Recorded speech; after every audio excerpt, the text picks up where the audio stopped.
Plastic canvas, yarn, chain, lock, ഒരു pair ഹുക്കും പിന്നെ ഒരു സൂചിയും. ഇത്രയും സാധനങ്ങളാണ് നമുക്ക് ബാഗ് ഉണ്ടാക്കാൻ ആവശ്യം. ആദ്യം തന്നെ ബാഗ് ഫോൾഡ് ചെയ്യുന്ന രീതി ഞാൻ കാണിച്ചു തരാം. അപ്പോഴത്തെ ഇങ്ങനെയാണ് നമ്മൾ ബാഗ് ഫോൾഡ് ചെയ്തെടുക്കുന്നത്.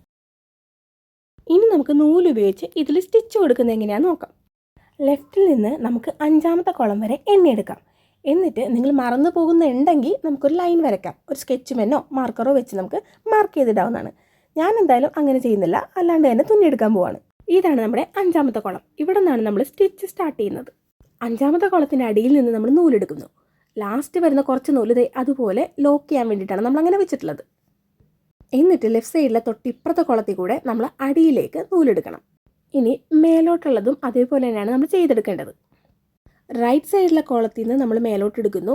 ലെഫ്റ്റ് സൈഡിലെ ഏറ്റവും അറ്റത്തെ കോളത്തിൽ കൂടി നമ്മൾ അടിയിലോട്ട് എടുക്കുന്നു. ഓരോ ലൈൻ വരയ്ക്കുന്ന പോലെയാണ് നമ്മൾ ചെയ്തു പോകുന്നത്. പറയുന്നത് ക്ലിയർ ആയിട്ട് മനസ്സിലാവുന്നുണ്ടോ എന്നറിയില്ല.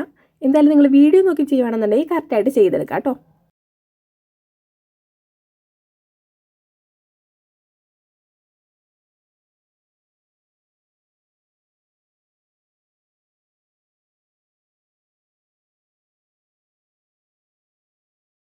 അങ്ങനെ ആ ഒരു സൈഡ് ഫുള്ളും നമ്മൾ തുന്നിയെടുത്തിട്ടുണ്ട്. ഇനി അതേ ലൈൻ അപ്പുറത്തെ വശത്ത് എവിടെയാണോ എൻഡ് ചെയ്യുന്നത് അവിടെ നിന്നാണ് നമ്മൾ അടുത്ത് തുടങ്ങുന്നത്. അടുത്ത പോർഷന് നമ്മൾ സെയിം വേയിൽ ചെയ്തെടുത്തിട്ടുണ്ട്. ഈ ബാക്കി ലാസ്റ്റത്തെ സ്റ്റിച്ച് ചെയ്യുമ്പോഴത്തേക്കുള്ള നൂല് എന്ത് ചെയ്യണം എന്നുള്ളത് ഞാൻ അതിന് മുന്നേ കാണിച്ചിട്ടില്ലായിരുന്നു. അപ്പോൾ ഇതുപോലെ ബാക്ക് സൈഡിലേക്ക് അതിൻ്റെ ഉള്ളിലേക്ക് തന്നെ എടുത്തിട്ട് കട്ട് ചെയ്ത് കൊടുക്കാവുന്നതാണ്. ഇനി നമ്മൾ ഇതുവരെ എങ്ങനെയാണോ സ്റ്റിച്ച് ചെയ്തത് അതേപോലെ തന്നെയാണ് ഈ പോർഷന് നമ്മൾ സ്റ്റിച്ച് ചെയ്ത് കൊടുക്കുന്നത്. ലെഫ്റ്റും റൈറ്റും സൈഡിലുള്ള കോളങ്ങൾ മാത്രമാണ് നമ്മൾ സ്റ്റിച്ചിങ്ങിന് വേണ്ടി യൂസ് ചെയ്യുന്നത്.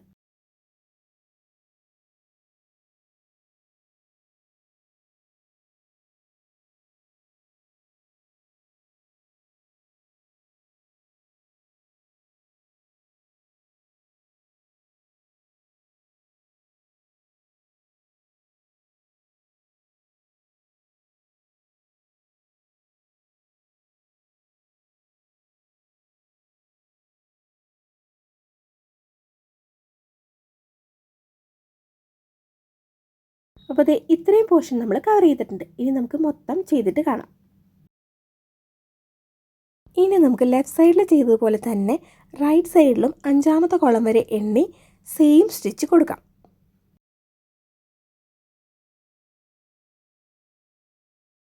ഓൾറെഡി ലെഫ്റ്റ് സൈഡിൽ തുന്നിയപ്പോഴത്തേക്ക് നമ്മൾ നല്ല ഡീറ്റെയിൽ ആയിട്ട് കാണിച്ചുകൊണ്ടാണ് ഇത് സ്പീഡിലാക്കിയേക്കുന്നത്.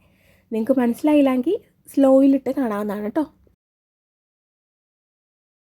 അങ്ങനെ റൈറ്റ് സൈഡ് കംപ്ലീറ്റ് ആയി. ഇനി നമുക്ക് അടുത്ത സ്റ്റിച്ചിന് വേണ്ടിയിട്ട് 5 കോളം വീണ്ടും എണ്ണിയെടുക്കാം. 5ാമത്തെ കോളത്തിൽ നിന്ന് അടിയിൽ നിന്ന് മേലോട്ട് നമുക്ക് സൂചി എടുക്കാം. നൂലിൻ്റെ അറ്റം നേരത്തെ പോലെ തന്നെ അങ്ങനെ തന്നെ കീപ്പ് ചെയ്യാം. ഇതിനി നമ്മൾ ആദ്യം എണ്ണിയപ്പോഴുള്ള 5ാമത്തെ കോളം ഉണ്ടായിരുന്നില്ലേ, നമ്മൾ ഓൾറെഡി അതിൽ സ്റ്റിച്ച് ഇട്ട് കഴിഞ്ഞിട്ടുണ്ട്. അതിലേക്ക് തന്നെയാണ് ഇത് ഇറക്കി കൊടുക്കുക. ഇനി സെയിം സ്റ്റിച്ച് തന്നെ നമുക്ക് ഇവിടെ നിന്ന് മേലെ വരെ കൊടുക്കാം. ഇതേ രീതി കീപ്പ് ചെയ്തുകൊണ്ട് നമുക്കിത് മൊത്തം കവർ ചെയ്തെടുക്കണം. ഇനി നമുക്ക് ചെയിൻ ഇടാനൊരു ഹുക്ക് ഫിറ്റ് ചെയ്യാം. അപ്പോൾ ഞാൻ ഇവിടെയാണ് ഹുക്ക് ഫിറ്റ് ചെയ്യാൻ നോക്കുന്നത്. അതിന് ബാഗിൻ്റെ ഉള്ളിൽ വരുന്ന വശത്തൂടെ നൂല് കയറ്റി കൊടുക്കുക. എന്നിട്ട് ലോക്കിനെ കവർ ചെയ്യുന്ന രീതിയിൽ നമുക്ക് തുന്നിയെടുക്കാം.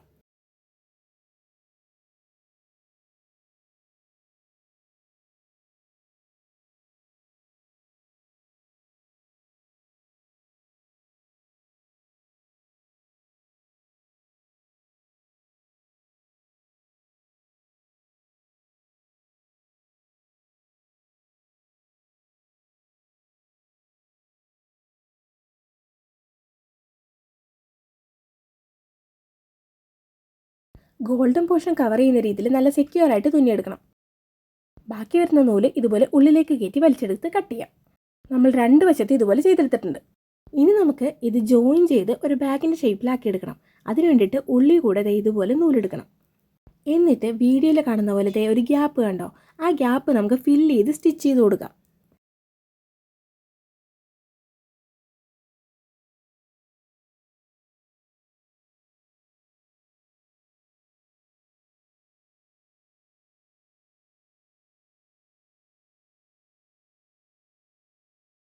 ഈ കാണുന്ന ഭാഗം മൊത്തം നമുക്ക് നൂല് വെച്ച് ഇതുപോലെ കവർ ചെയ്തെടുക്കണം. അങ്ങനെ നമ്മൾ അത് സെറ്റ് ചെയ്തെടുത്തിട്ടുണ്ട്. ഇനി നമുക്ക് നേരത്തെ സ്റ്റിച്ച് ചെയ്ത പോലെ തന്നെ ബാഗിൻ്റെ ഷേപ്പിലാക്കി ഇത് ജോയിൻ ചെയ്ത് സ്റ്റിച്ച് ചെയ്തെടുക്കണം. ഈ ജോയിൻ ചെയ്യുന്നത് ഡീറ്റെയിൽ ആയിട്ട് നമ്മൾ മുന്നത്തെ വീഡിയോയിൽ ഇട്ടിട്ടുണ്ട്. അതുകൊണ്ടാണ് ഇതിൽ അധികം ക്ലിയർ ആയിട്ട് കാണിക്കാത്തത്. ഇനി ഓപ്പോസിറ്റ് സൈഡ് നമുക്ക് ഇതുപോലെ തന്നെ ജോയിൻ ചെയ്ത് കൊടുത്തു കഴിഞ്ഞിട്ടുണ്ടെങ്കിൽ ബാഗ് സെറ്റായി. നമ്മളിതിന് 2 ലോക്കാണ് കൊടുക്കുന്നത്, കാരണം അതാണ് കുറച്ചുകൂടി സെക്യൂർ ആയിട്ട് എനിക്ക് തോന്നിയത്.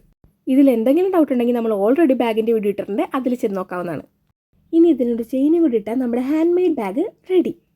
ഇതുപോലുള്ള വീഡിയോസ് ഇഷ്ടമാണെങ്കിൽ എന്തായാലും ലൈക്ക്, ഷെയർ ആൻഡ് സബ്സ്ക്രൈബ്.